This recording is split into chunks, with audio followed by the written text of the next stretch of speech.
interna ele, e após essa internação, ele teve muita dificuldade para a comunicação. Ele foi definhando cada dia mais, inclusive essa é uma das suas primeiras mandalas, o nome dele era Carlos Pertuz. A gente vai estar analisando com mais profundidade nas próximas aulas, né? Praticamente uma boa parte das obras dele. E logo após um bom tempo, né? Porque ele tinha uma fala muito difícil de compreender, até o discurso oral dele estava muito complicado para entender, né? Ele não conseguia se expressar verbalmente, e ele trouxe essa imagem da visão, né, que antecedeu justamente a sua internação, trazendo a ideia, né, a simbologia da flor de ouro, né, como uma força divina, o centro ali como uma mandala, né, tentando construir novamente esse equilíbrio. E essas duas cobras, né, negras, se a gente for ver, aí simbolizando essas forças do mal, né? A parte até obscura do nosso inconsciente, que a gente falou sobre a sombra, né, na semana passada. Então, a Nise, ela pega essas informações, ela pega esse conteúdo, ela revela as fotos, envia para o Jung, né? E ela vê que essa manifestação artística, né, e expressiva não vem só trazendo conteúdos dos próprios conflitos, né, dos clientes que vinham ali, mas traziam informações, né, até para o próprio indivíduo, que ainda existia uma força interna, né, que era capaz de trazer novamente esse equilíbrio para a pessoa. O Paul Klee, que é um grande, né, que foi um grande artista, pintor, ele fala o seguinte, que a pintura permite que o invisível se torne visível, né? E se a gente for trazer essa ideia, né, a esquizofrenia é justamente uma luta entre o ego e o inconsciente, né? O ego, ele fraqueja e a força do inconsciente domina, justamente trazendo essa desorganização do mundo externo, né? O inconsciente, essas forças do inconsciente, elas acabam superpondo, né, o ego e trazendo essa desorganização do mundo externo. No caso do Carlos, até a fala dele, né, estava totalmente desorganizada, ele não conseguia verbalizar corretamente até as emoções, as sensações, inclusive esse planetário de Deus aqui foi, né, analisado, se a gente pode dizer assim, tentar interpretado, né, trazendo mais informações a partir da própria família dele, do Carlos, porque nem ele conseguia verbalizar com muita clareza o que ele queria, né, o que essa flor simbolizava para ele e as serpentes também. Uma coisa muito interessante que a Nise ela observou também é que os clientes ali, né, aquelas pessoas, elas expressavam também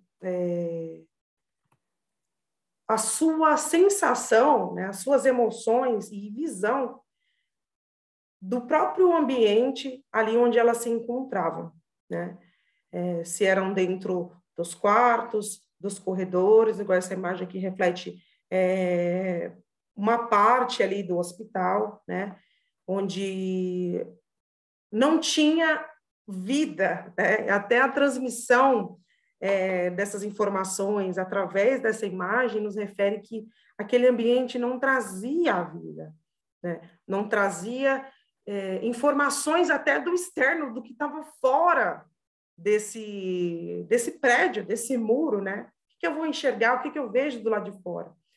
E ela fala, né, a partir das suas observações, que o ambiente, para até auxiliar, né, a pessoa, ao cliente ali, a poder se abrir, né, e se expressar de uma maneira mais mais espontânea e mais confiante, precisa haver um ambiente acolhedor. A importância desse ambiente acolhedor, e a gente vê hoje nos ateliês de arte-terapia, né, e propriamente dentro da clínica, né, do consultório, precisa haver esse ambiente acolhedor, né, porque eles também, apesar de que existia uma dissociação, né, que o mundo externo fica também um pouco incompreensível, né, eles também tinham essa noção do espaço, né? E o quanto esse espaço também era opressor, o quanto que aquele ambiente também podia ser opressor. Aqui, desculpa até a forma que eu printei essa figura que eu printei do próprio livro, né? Mas eu aconselho vocês a lerem o livro, eu acho muito interessante. Aqui, depois que ela começou a abrir o espaço, justamente, né, houve aquele desenvolvimento, aquela progressão. Como eu sempre falo aqui, a gente não consegue avaliar, né, com muita precisão a partir de uma única obra. Necessário um progresso, né? E a própria Anísio, ela passa a organizar as obras de cada pessoa por data, para ver justamente a evolução daquela pessoa, né? E o que aquela pessoa quis transmitir através daquele dia específico. O que aconteceu naquele dia específico, né? E aqui, no próprio ateliê ali da terapia ocupacional de dentro, tinha uma janela muito grande, né? Muito grande, onde do lado de fora tinha árvores, né? Os próprios clientes ali podiam ter acesso ao externo, poder enxergar o que tinha lá fora, né? E essa é uma pintura justamente que se refere ao que aquela pessoa via do lado de fora, representando esse mundo externo, né? Essa percepção, a nova percepção, na verdade, do mundo externo, porque antes era visto como algo cinzento, como um muro muito alto, né? No próprio livro há uma entrevista ali com um dos clientes ali, uma das pessoas que participavam do ateliê, e ele se refere do muro muito alto. E ele fala assim, olha, do lado de fora, quem vê do lado de fora, vê um muro muito alto, muito bem construído, né, com uma arquitetura belíssima. Mas aqui de dentro, esse muro nos impede, na verdade, de enxergar o que está do lado de fora. Esse mundo do lado de fora, né? E é muito interessante. Então, esse desenho, principalmente, ele vai retratar nessas árvores ali, tem a janela, né? Se vocês conseguirem observar aí, é uma janela, e se vê as árvores, né? Se vê as pessoas ali. E do lado de dentro, né, a gente vê algumas figuras um pouco grotescas, né? Pintadas em vermelho, com os tons mais avermelhados e escuros, né? Fazendo essa diferenciação do externo, daquilo que é externo, e daquilo que é adentro. Apesar de existir conflitos internos, existe algo externo que pode também me trazer paz, né? Me trazer algo acolhedor e eu poder ter uma nova perspectiva. Então, a partir dessas pinturas e dessa atmosfera, né, que era o ateliê terapêutico, proporcionava para essas pessoas o seguinte: eu estou aqui nesse ambiente, né, que aparentemente é cinzento, mas existe alguma coisa fora também, né, e que eu posso também enxergar isso, né, e o que acontece é que existe justamente essa progressão, né, nos próprios desenhos das pessoas ali. Então, ela vai dizer que a importância desse ambiente acolhedor, justamente, né, para proporcionar para essa pessoa um ambiente acolhedor, confortável, né, que ela vai se sentir livre, sem julgamento, que ela vai se sentir justamente acolhida, né, pelo aquele terapeuta, para aquela pessoa que vai estar ali. E a própria, né, essa expressão do inconsciente, dessas forças, né, intuitivas e instintivas, na verdade, para trazer que, ó, existe um conflito interno, mas também existe um mundo externo que você pode olhar para ele, né? E é muito interessante. Aqui é a mesma pessoa que pintou a pintura anterior, tá? E durante, né, a gente vê também a própria janela do ateliê de pintura, onde existiam as árvores, a gente consegue ver uma vida ali na natureza, né? Uma expressão ali entre a natureza. Mas existe essa separação, né? Se a gente vê um desenho que a própria pessoa que pintou se refere a ele mesmo, ele começa a expressar, né? E poder trazer esses conteúdos explicando que aquela pessoa que está sentada é ele, que existe esse mundo externo, né? Mas que existe uma separação daquilo que está dentro, da percepção dele do que está dentro e depois do que está fora. Percebe-se que essa pintura é a mesma da outra, né? A gente vê que existe algo muito mais medonho aqui, né? Forças meio diabólicas, enfim, meio com um ar meio de mal e agressivos, né? E a gente vê que aqui já existe esse progresso. Eu sei que eu estou num conflito, mas olha o que está do lado de fora também, né? E existe vai progredindo, tá? Parecem quadros expressionistas, é interessante, é muito interessante, que até se encaixa dentro de uma escola artística, embora, né, seja resultado de um outro processo mental, né? Uhum. E foi tão incrível, né, que até ela começa a expor essas obras, as pessoas ficaram admiradas, até os próprios críticos de arte, as pessoas que estudam, né, a arte ficaram impressionadas porque eram pacientes com esquizofrenia diagnosticada como crônicos, né, pessoas que estavam longe da sociedade por 20, 30 anos. E olha só o poder das expressões, né? E isso a gente tem dentro de nós, todos nós temos. Ela vai dizer também, muito interessante, a Anísia vai dizer que a importância, né, do afeto catalisador. Durante esse processo que ela, né, da ditadura, que ela precisou se isolar um pouco, fugir até um pouco, ela passa a estudar mais e justamente filosofia, né? E ela tem essa certa influência do Baruch Spinoza. E ele vai dizer o seguinte, que os seres humanos são animais racionais, mas também são animais afetivos. Desculpa até o erro aqui de português aqui. São animais racionais, mas também dotados de afeto, né? E ele vai dizer, o Spinoza vai dizer, que não é um afeto de beijinho, de abraço, né? De você dar um cheiro na pessoa. Não é esse tipo de afeto, mas o afeto no sentido daquilo que me afeta, né? Se algo, esse externo me afeta, esse interno me afeta, de que maneira me afeta? De uma maneira positiva, de uma maneira negativa? É aquilo que me move, né? É um espaço daquilo que move justamente a minha alma, que fala sobre mim, que me direciona para certo comportamento, que mexe comigo, né? É muito interessante, porque ela vai dizer que esse afeto catalisador é muito importante, porque move, né? Vai mover as pessoas até incentivar de uma maneira silenciosa e não invasiva aquela pessoa a poder se abrir e a ter uma nova perspectiva, né? E poder entender que ela pode se expressar, né? E aquele ambiente é totalmente único e favorável para aquela determinada atividade.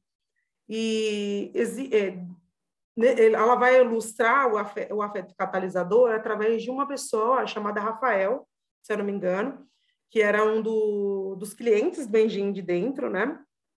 Que era um rapaz que não falava, aliás, ninguém nunca tinha ouvido ele falar, na verdade, né?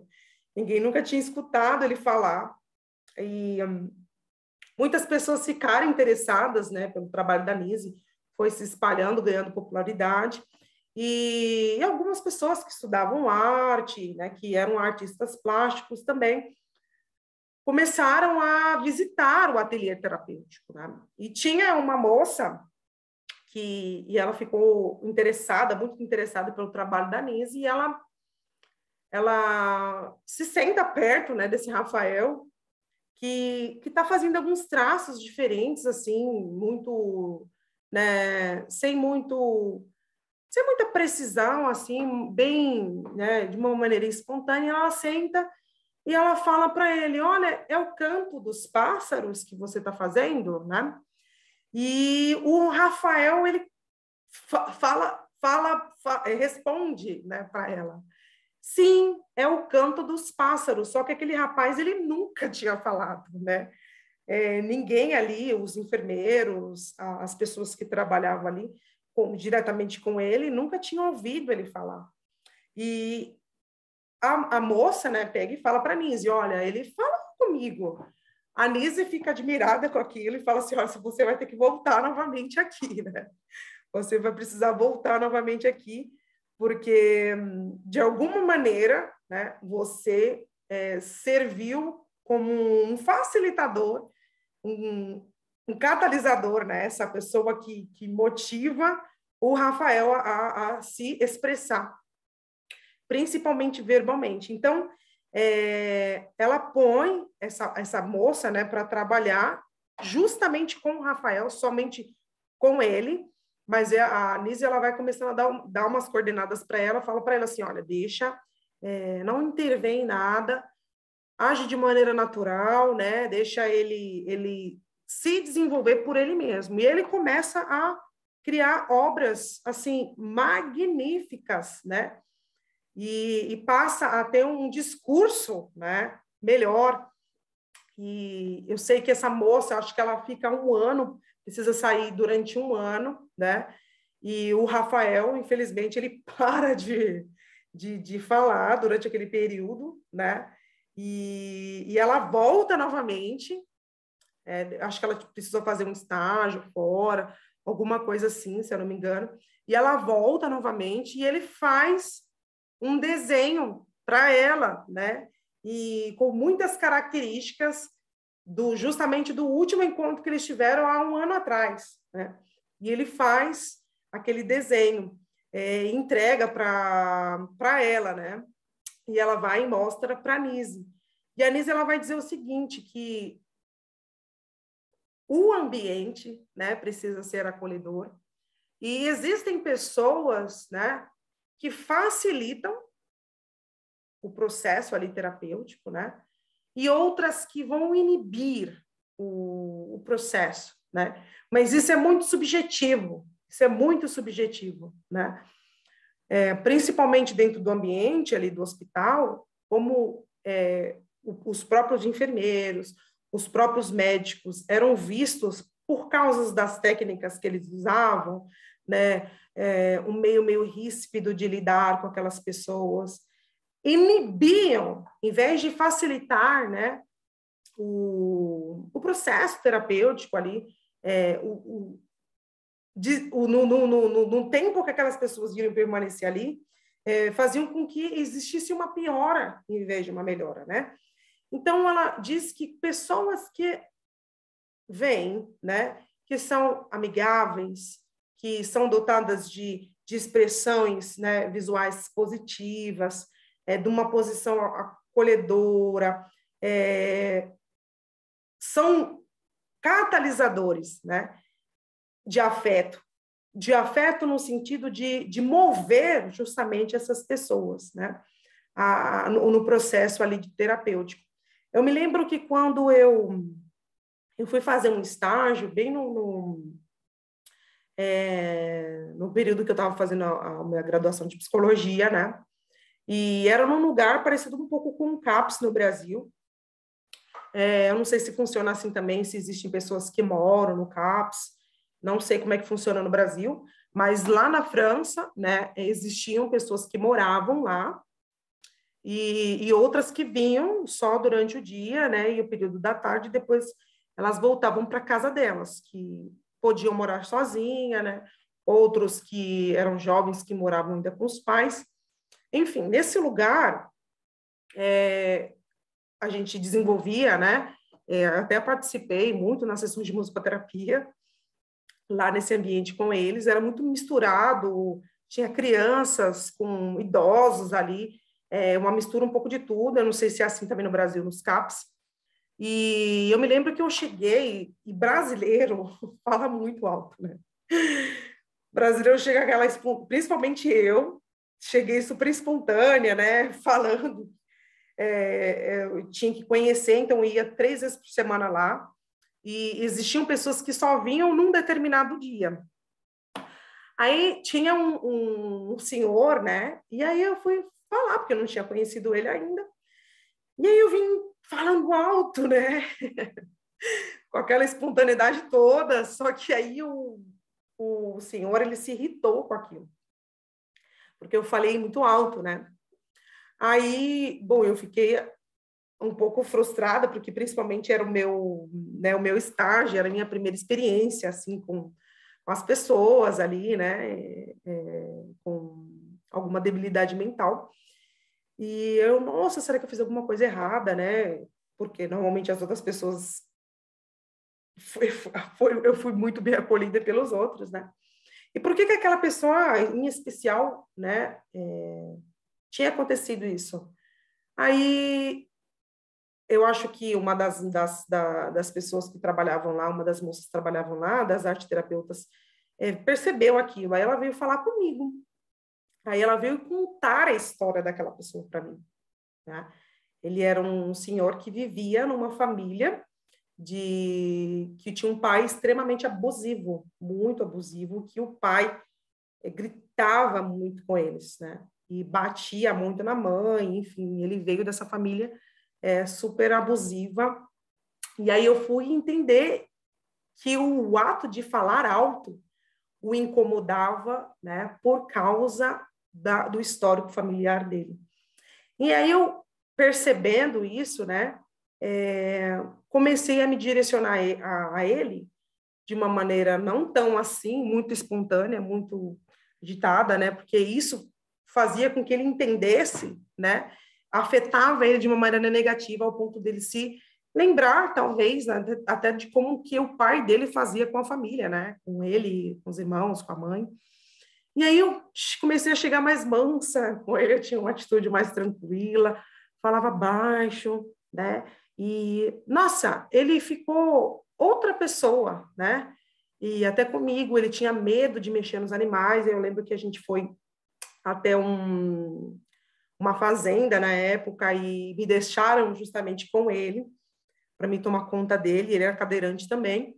E aí a gente foi conversando, ele começou a falar, tem um discurso, porque antigamente ele falava palavras, né, isoladas, sem a formação da frase completa, e ele começou a contar da história, né, da vida dele, inclusive ele foi militar também, e foi excelente. Então, a Anísia, ela vai falar o seguinte, que o próprio terapeuta, né, a pessoa que vai trabalhar e precisa ter essa percepção, né, tanto do ambiente acolhedor e de com quem eu estou me direcionando, né, de uma maneira individual.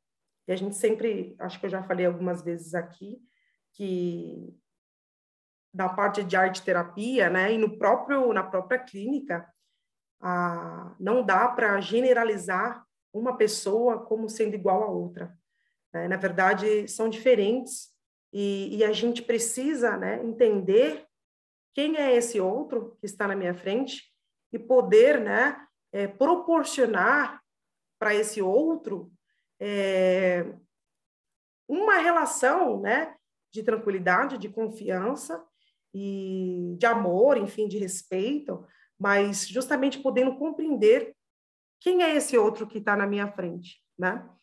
E ela vai dizer o seguinte, que o que melhora o atendimento é o contato afetivo de uma pessoa com a outra. E o que cura é a alegria. E o que cura é a falta de preconceito. Muito interessante, né?